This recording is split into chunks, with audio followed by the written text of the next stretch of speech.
technical check on the markets. Then Ashish Kyal of wavestrategy.com joins in for a quick check. Ashish, thanks a lot for joining in. We're about 30 points away on the Nifty from the 200-day moving average of 84.46. Do you see the possibility of that being tested today?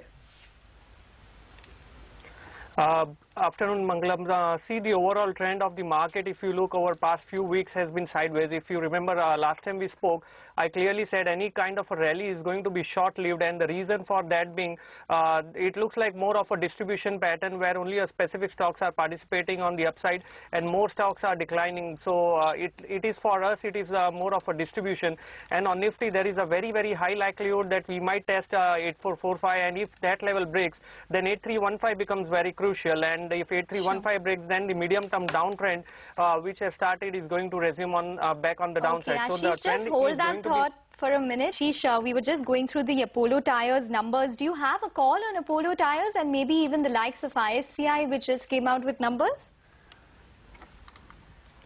See, if you look at the leading stocks of the index, which has been the pharma stock, few of the pharma like Sun Pharma, Lupin, and if you look at Apollo Tyre, it was also one of the leading stocks, and these stocks have started underperforming, which is sending across a very warning sign that the overall market might be rolling over to the downside, because when the leading stocks start underperforming, that's not a very promising signal. And even right now, if you check, Apollo Tyre is down by over 7%, and for the first time, if you check, this stock has moved below the 200 days average. I think it has been almost a year since this stock has been going up. It formed a very important high at around 225, and since then it has been moving lower.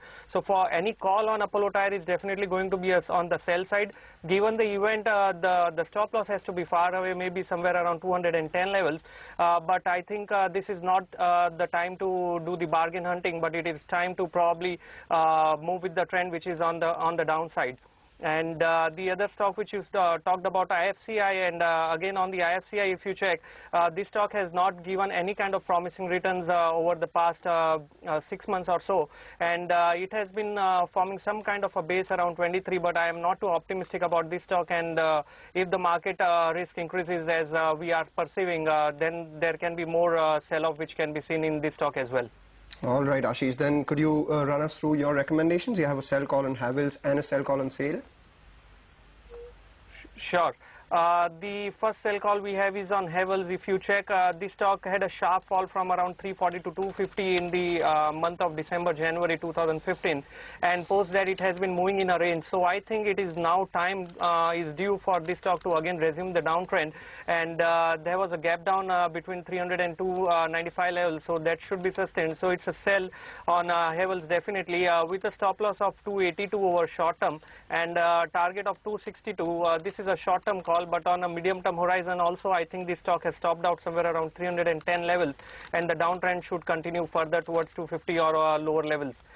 The other call will be on the SAIL. The entire metal pack has been under pressure, tremendous pressure, not for the domestic reason, but the overall global commodities have not been doing good. The commodity stocks worldwide has not been doing good, and there is a systematic sell-off which we are seeing in the global metal space, and SAIL is no exception to that.